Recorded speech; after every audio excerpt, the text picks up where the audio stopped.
I've learned in show business, the greater the talent, the smaller the introduction. I shall never forget the time I saw Red Skelton in a supper club. I've seen him several times, but the house lights dim, and a voice simply says, "Ladies and gentlemen, one of America's clowns." And the simplicity of that introduction I shall never forget. And if that be true, then Judy Garland needs no introduction at all, except to say that she's pure magic. So, abracadabra, Judy Garland.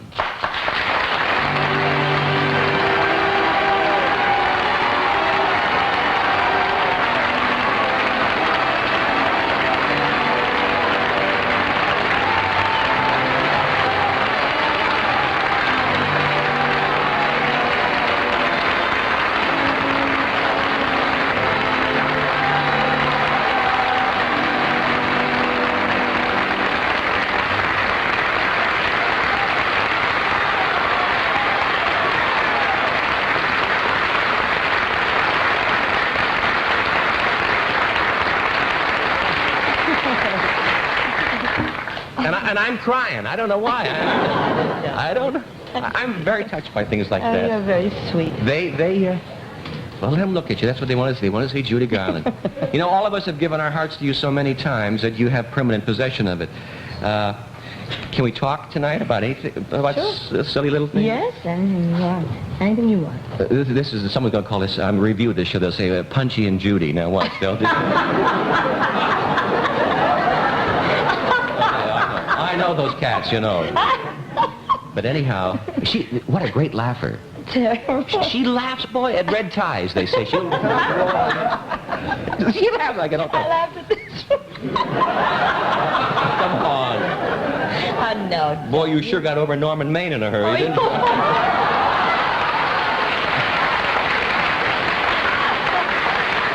boy. Hey, listen. She has the greatest stories, and this is one of the great talkers in show business, but no one ever heard her talk. I mean, no one professionally.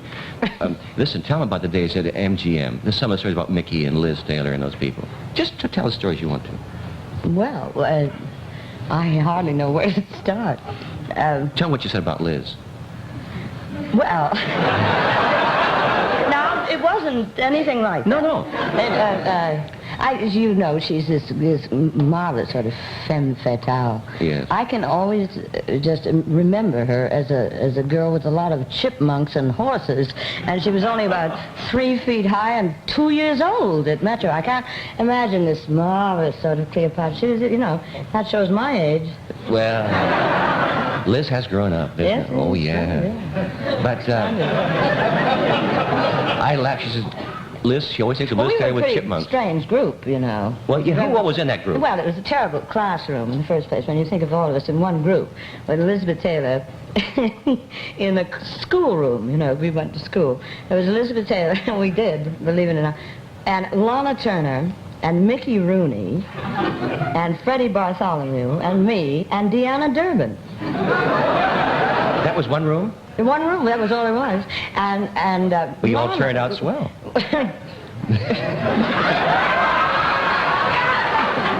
What happened at Metro? What did they do? I don't, that was... were you kids scared? Were you scared? No, not at all. We were fine. Have you seen us since we've come out? We were a very peculiar group.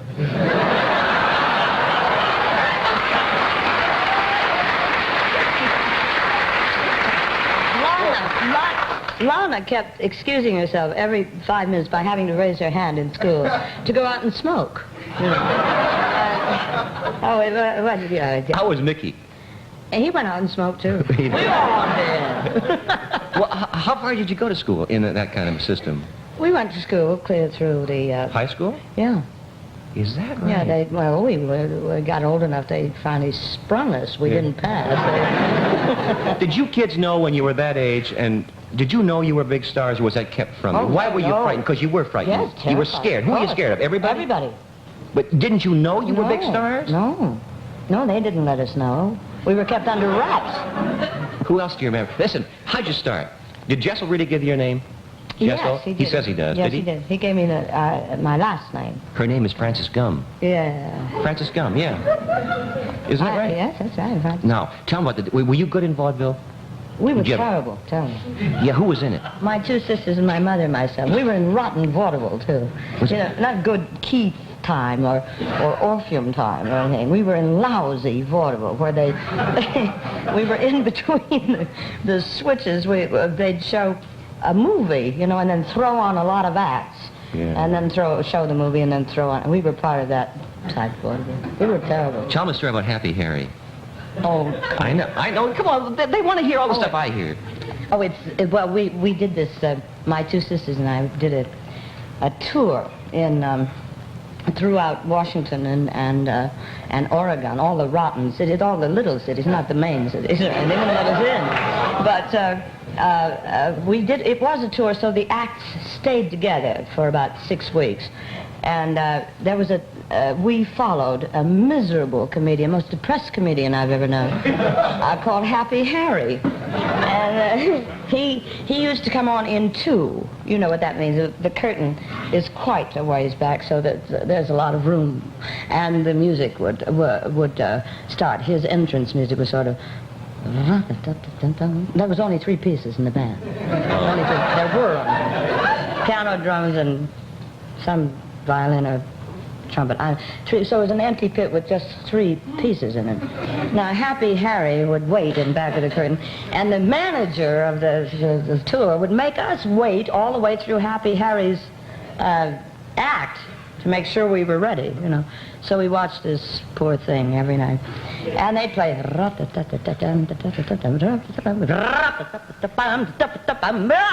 And he'd break through and say, "Hello, everybody, this is Happy Harry." And he'd go on to the most terrible stories, and we were... Well, this one time, I think you still want me to go? Oh, yeah, sure. Well, this one town we hit, they put him in 1 instead of 2, which meant he only had that much space, you know, between the pit and himself. So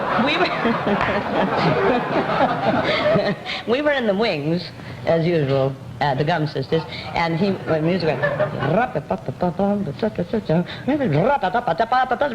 he went, "Hello, everybody!" Right into the... Wait. It's more. He fractured his leg in 3 places very badly. And we were in the wings. Can I stand up? Sure. We were in the wings, just standing. And the manager said, "Go on!"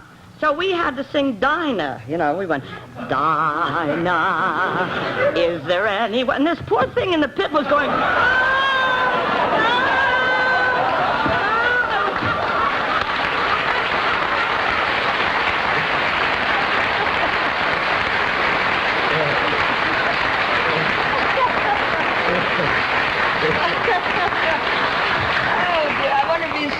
There. Oh, Happy Harry. He probably has his own show in the daytime now. One of those quiz shows, I bet you.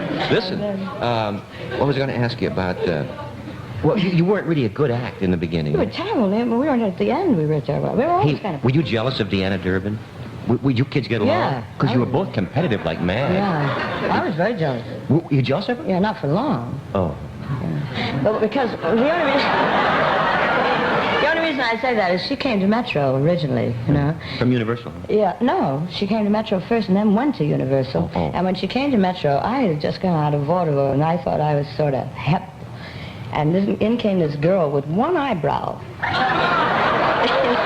never stopped in the middle, it went right across. What eyebrow? Very low. And I thought, well, she's nothing. It was a soule l'opera. I was pretty, and then they fired her, and they were going to fire me because I didn't know what to do actually with 13-year-old girls, 12-year-old girls. There was no such thing. You either had to be a munchkin or you had to be 18 or something. There was no in between. So they fired her, and I thought, well, you know, that's all right, I'm going to. They don't know what to do. Then they picked her up at Universal, and suddenly she was the most beautiful, glamorous girl. I'm very talented. Yeah, I liked you best, though. You did? Yeah. You just like jazz instead of opera. No, I don't like jazz much. Thanks. But no, I just liked you. Did you, darling? You tear my heart out, you know? It isn't hard to tear it out, incidentally, but boy... No, there's a wail in your voice that just moves everybody. That's very nice. It's very moving. I remember your first picture. You were on a band concert, right? Is that true? Is that right? With Deanna Durbin. It was opera versus jazz. It called Was every she in it Sunday. too? Yeah, every Sunday. Yeah, well, I was in love with you. You were? Yeah, and that song, Dear Mr. Gable. Yeah. Yeah. And to me, you'll always be...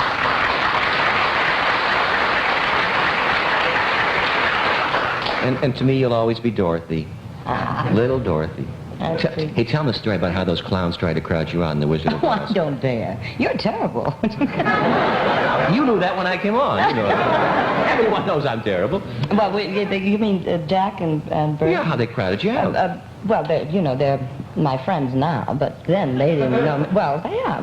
How old were you? I was about 12. No, I was older than that. I was 14. They tried to make me look 12 in many different ways. But they didn't quite make it. I'd know you're 16 or more now. I'll tell you that. I just figured that. You got a lovely knee. You know that? You always did have cover lovely it a bit. That dress is becoming a blouse, isn't it? I mean... Hey, tell about The Wizard of Oz. Well, we were... Oh, I love her. I had to work with three very professional men, Jack Haley and Bert Lauer and Ray Bolger. And they had so much makeup on, Then one was a Tin Man, and one was the Scarecrow, and one was the Cowardly Lion. And they were so busy complaining about their makeups, and each one was making bets as to which makeup was the most difficult, and they all gained weight all the way through the picture. And they all pretended they just... but whenever we do that little dance up the yellow brick road... Yeah, I remember that. I was supposed to be with them. Yeah. They'd crowd you out. They'd shut me out. They'd close in on the three of them, and I would be in back of them dancing. I wasn't good enough, to say, wait a minute. Now, and so the director, Victor Fleming, was a darling man. He was always up on a boom, would say, hold it, you three dirty hams, let that little girl in there.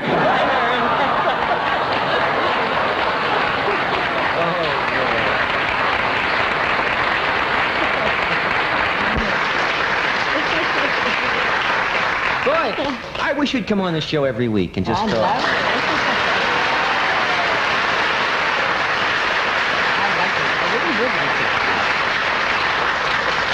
I told you, hey, look what I've done for Hugh Downs.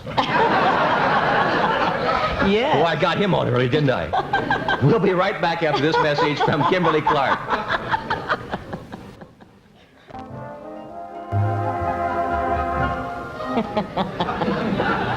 Oh, people. Listen. You gonna sing tonight? I would like to sing. Would you like me to sing? You know...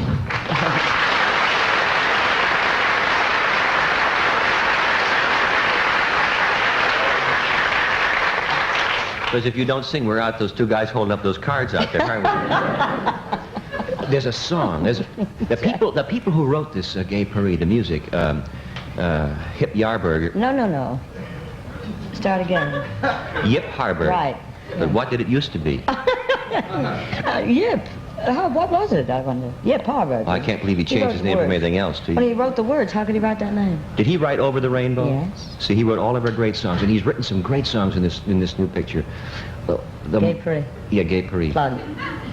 But the song I like the best, I think, is Little Drops of Rain, and I think it has the quality of Over the Rainbow. Thanks. Did you hear about the producer who was fired? Also, you must hear first, What? Forgive me for interrupting. You must never interrupt me. The first you must mention the man who wrote the music, too, Harold Arlen. Harold Arlen. I used to love him in all those airplane pictures. Anyhow. That was Richard Arlen. Richard Arlen. Oh, yeah. Well, this song has all... Did you hear about the producer who wanted to work with you and got fired because he wanted you to open with Over the Rainbow? He wanted you to walk out, sit down, and open with Over the Rainbow. That's an inside joke. And I see it stayed inside. Yeah. Anyhow, this is a great song. I'm telling you. Now, don't fool around when I tell you something. You know that Little Drops of Rain. Right. You ready? Yes, I'm ready. All right. You ready?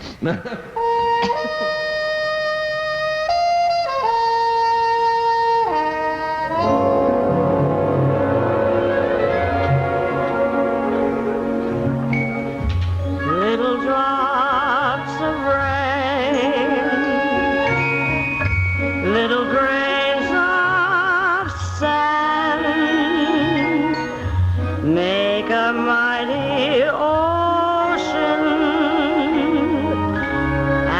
a pleasant land.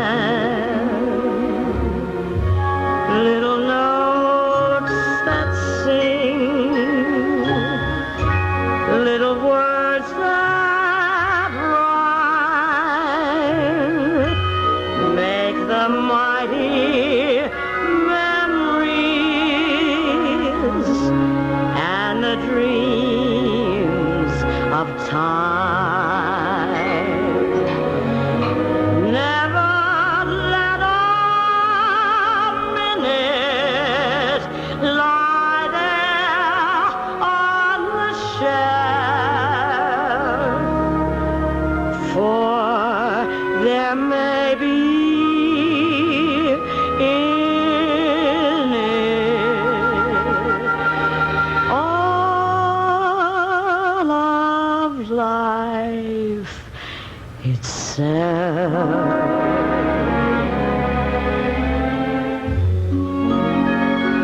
Little drops of rain, little drops of tears, make this thing called life go dancing down the year.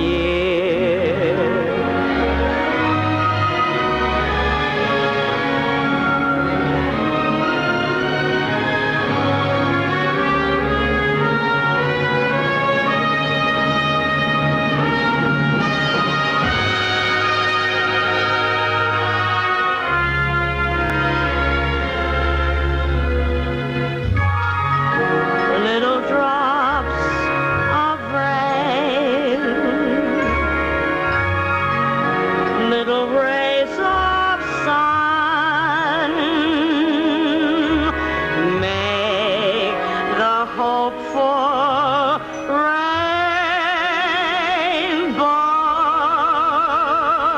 glow for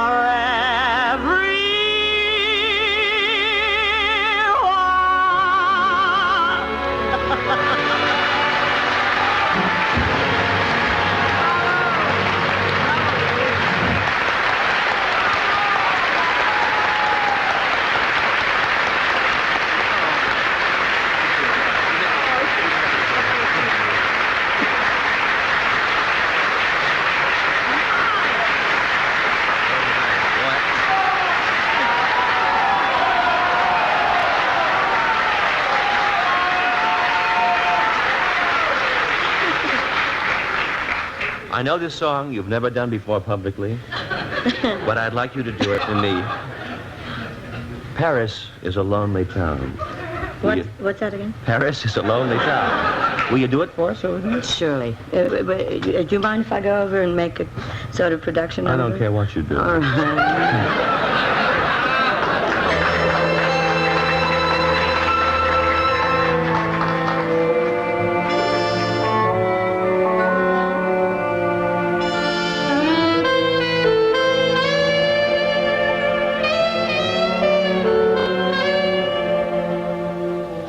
The glamour's gone, the shades are down. Paris is only another town, lonely. When love's a laugh and you're the clown, Paris is only another town, dreary.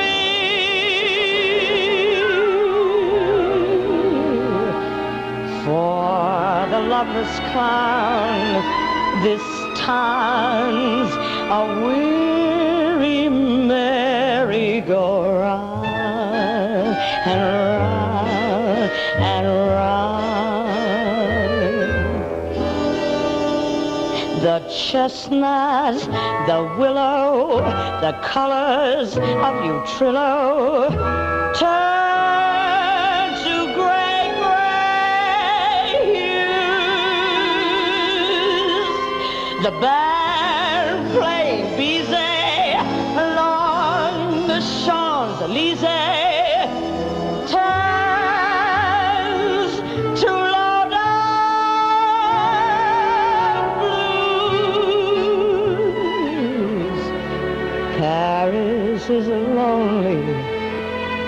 dreary, oh, so lonely time.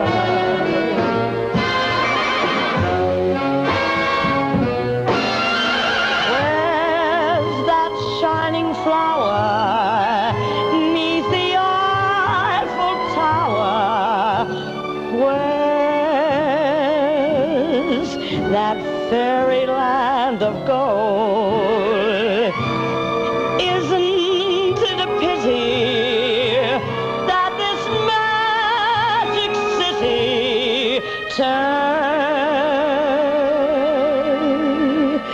suddenly cold?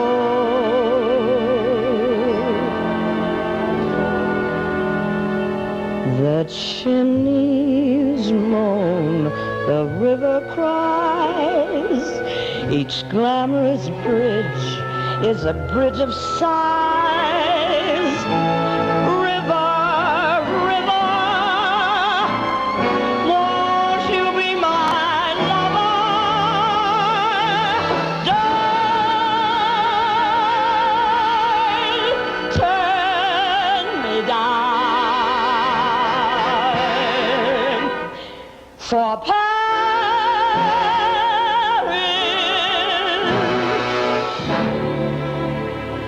is such a lonely,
Listen, tell them that crazy story about Orson Welles. Oh, She's got the greatest stories in the world. I let her talk. Oh, no. You mean the one about the opening in Washington? Well, do you want me to? Sure, I want you to do that. You wouldn't. Well, Orson Welles is a great friend of mine, and when he first started in the theater, he did all weird plays, wonderful plays, but he used platforms that came up out of nowhere and revolving stages and all kinds of things that hadn't been done before. And they were doing some very extravagant play. I forget, I think it was a Shakespearean play. Matter of fact, I think it was a combination of 3 Shakespearean plays. And at one point, he had 50 soldiers with crusade outfits, with the helmets, march onto the stage and with bows and arrows, and they pulled their bows and arrows and shot the arrows into the wings where there was a big board, and it had all been all right, all during rehearsal. And they opened in Washington. It was very, very formal opening with lots of senators and little old ladies, and there was a black tie, and these 50 soldiers had to stand up. 50 soldiers came marching out, and they stood and pulled their bows and arrows. And just as they pulled the bows and arrows, somebody pushed the button to turn the revolving stage, and 50 arrows went into the audience. I've never seen such people saying, "Let's get out of here."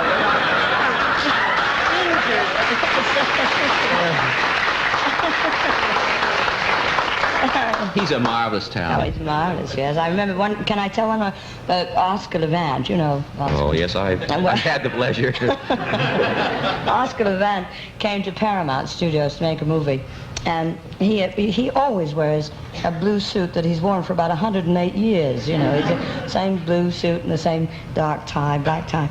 And it was his first day at Paramount, and he was sort of shuffling around, you know, with his pigeon toes and wondering what stage to go to and so forth. And he saw in the distance a great big man come out with a Hawaiian shirt on and white pants and sandals and big black glasses, 8 scripts under each arm, and a bunch of secretaries in back with papers just flying left and right. And as this group drew nearer to Oscar, he realized that it was Orson Welles, you know, with the Hawaiian shirt and the goggles. And he didn't say anything, he just looked. And as Orson passed Oscar, he looked at Oscar and said, "Hello, Oscar, I hear you've gone Hollywood."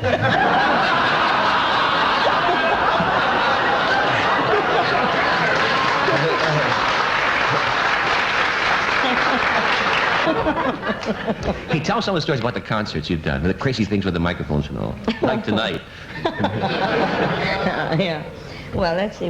Well, you know, I did all those concerts. I did 43 concerts in 43 towns, and so it got to the point where you just got into town and hit the hotel, and then I would lie in state like Stalin, you know, and not talk, and then hit the theater and sing and get out, you know, before they caught us. But we did one thing. I think you and I went. We played Houston, and we had curtains that parted in the middle, you know. And there were 2 stagehands walking the curtains. You know how they have to walk the curtains out around the bandstands. And this little old man, he didn't like me or anything because he wanted to play gin, obviously, with the rest of the musicians. The rest of the stagehands. And oh my! And he was standing waiting to walk the curtain, and I had finished part of my show. The curtains had closed, and he was standing waiting to open them again. And I said, "Open them." And he walked about, and somehow he managed, as he was walking, to get caught. And he just kept rolling up and rolling, you know. And he got all wrapped up in the velour. And I didn't see him, and I had about 3 more numbers to do. And David Beagleman and Freddie Fields, my darling managers, were backstage, and the man was yelling, wasn't he? The manager. No, was he yelling? What was the old guy? I couldn't hear him. I guess he was. You didn't hear him, but he was yelling. He was in 3 feet in velour. He was all wrapped up. So they rushed up to David and said, how much longer is she going to be on? And they said, not too long. Don't worry about him. He'll be all right, you know. And I sang for about 32 minutes, and I went off for about, and I looked down, and there were these little feet, and one hand, and just a voice going, and I said, what the heck is going on? And they said, never mind, go back on. So I went on. Well, and needless to say, at the end of the concert, we unfurled him. We threw him out by unwrapping the curtain. How old was he? He's about 68. Oh, yeah. Probably the best action he's had in a long time. Even at 68, he's a little velour, you know. It's something for him, you know. Oh, dear. Oh, dear. We'll be back after this message from Block Drug. It's divine. It's so much fun. There's a boy backstage growing older.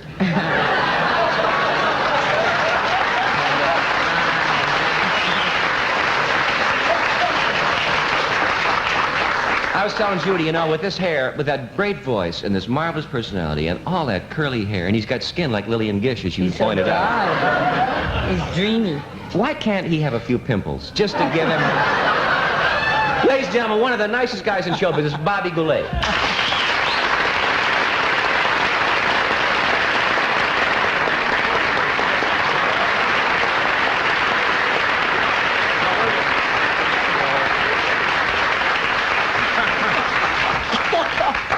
Oh, you were never going to bring him out? I wasn't sure. He's a handsome devil, isn't he? He's murder. And I think it's obscene, don't you? I don't. Don't you have any crooked teeth or anything? I've got a pimple here. I thought I'd grow for you for the show. Where? I want to see it. And he's a real nice man. Real nice man. Hey, you going to open in Boston? Yes, I go to Boston this week sometime. I'll be opening the night that we play this show. That is, that it is shown. I'm glad you brought that up. Did I? They were That's What did you're I here say? for, honey. Let's try it again. Hey, I hear you're going to open in Boston. Yes. It's funny you should ask. Yes, I'm going to play. I'm going to be Blindstrips. at Blindstrips in Boston. Yes, very soon. That'll be about the same time the show is playing. As a matter of fact.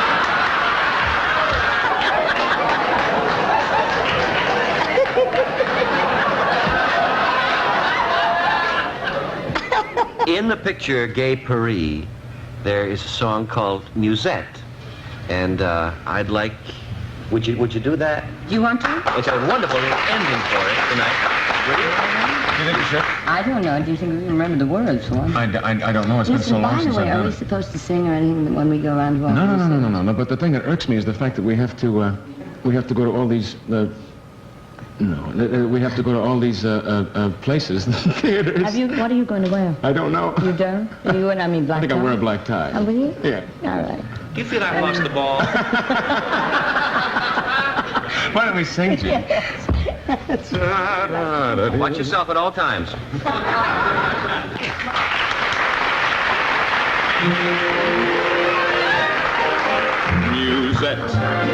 Musette, my heart for you is one big throb. J'entends, my love for you is formidable. Your smile starts the day with a bright and gay bonjour. Your laugh is allay, and your voice is vive l'amour. That's full and things is wild. Your saints wherever you go. Music. You will say I shall pay what you make my pay. Here we go. J'entends Goulet. When we were kittens, you were mine.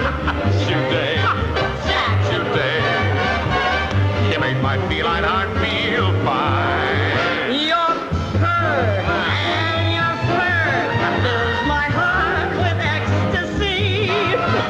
Your fur and your fur make the whole world gay free.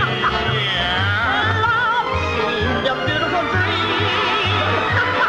When we share that saucer of peanut in the pickles, Music. we even say I shall say and hurrah and hooray. I'm a far too late. And there's something there by the lake. I love Paris.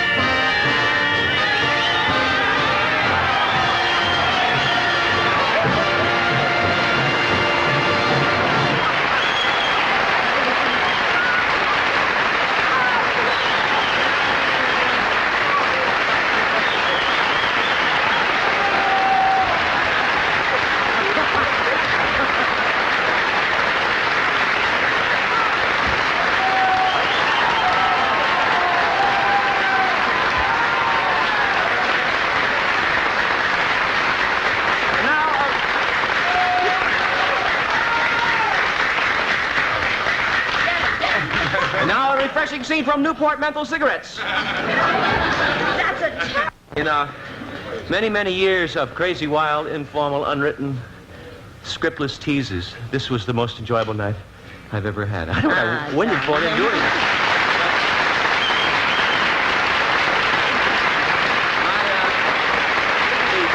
We're late.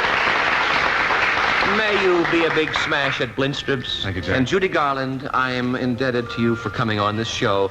I don't even belong in the same building Oh, with don't you. be silly. Good night, darling. sweetheart. I Good night. loved it. I loved every Good night. Good night.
program was pre-recorded.